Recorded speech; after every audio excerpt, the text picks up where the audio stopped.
بحرین میں سیکیورٹی اداروں نے 5 دہشت گردوں کو گرفتار کر کے ان کے قبضے سے آتشی ہتھیار اور دھماکہ خیز آلات کی تیاری میں استعمال ہونے والا سامان برآمد کر لیا ہے۔ یہ دہشت گرد ملک میں دھماکے اور دہشت گردانہ کارروائیاں کرنے کا ارادہ رکھتے تھے۔ بحرینی وزارت داخلہ کی جانب سے جاری بیان میں تصدیق کی گئی ہے کہ گرفتار شدگان نے ایرانی پاسداران انقلاب اور عراقی حزب اللہ بریگیڈ کے کیمپوں میں تربیت حاصل کرنے کا بھی اعتراف کیا ہے۔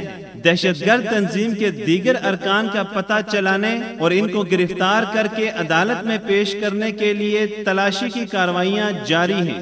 بحرین کی سرکاری نیوز ایجنسی کے مطابق قبضے میں لیے جانے والے لوازمات میں متعدد آتشی ہتھیار، ریموٹ کنٹرول سیٹ، رابطے کے آلات اور دھماکہ خیز آلات میں استعمال ہونے والی بیٹریوں کے علاوہ موبائل فونز اور سمز، بجلی کے تار، خنجر، چاقو اور مختلف نقد کرنسیاں شامل ہیں۔ ادارے نے گرفتار ہونے والے دہشت گردوں کے بارے میں بتاتے ہوئے کہا ہے کہ محمد عبد الجلیل مہدی ایک نجی کمپنی میں ملازم ہے۔ اس نے ایران میں خودکار اسلحہ چلانے، گرنیڈ استعمال کرنے اور دھماکہ خیز مواد اور آلات تیار کرنے کی تربیت حاصل کی ہے۔ عبد الجلیل مہدی کے مطابق اس نے 2013 کے آخر میں حزب اللہ بریگیڈ کے ہاتھوں بھی عسکری کارروائیوں کی تربیت حاصل کی ہے۔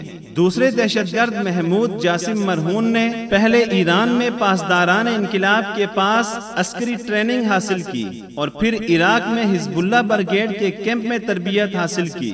باقی تمام گرفتار دہشت گردوں نے بھی اپنی تمام تر تفصیلات بتائی ہیں۔ ان تمام تر حقائق کے بے نقاب ہو جانے کے بعد ایران کا چہرہ کھل کر سامنے آ گیا ہے۔ گرفتار دہشت گردوں کا واضح ان حقائق کا اعتراف کرنا ایران کی منافقت کو سرعام ننگا کر رہا ہے۔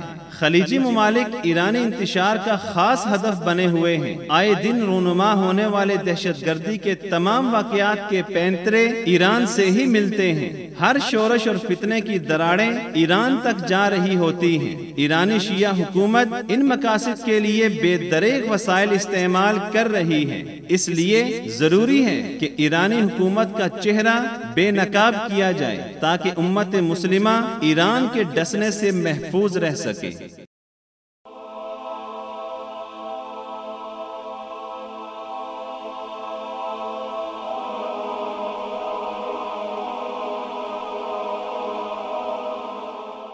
ایمان کی کرن، ہدایت کی شمع، رسالہ اردو۔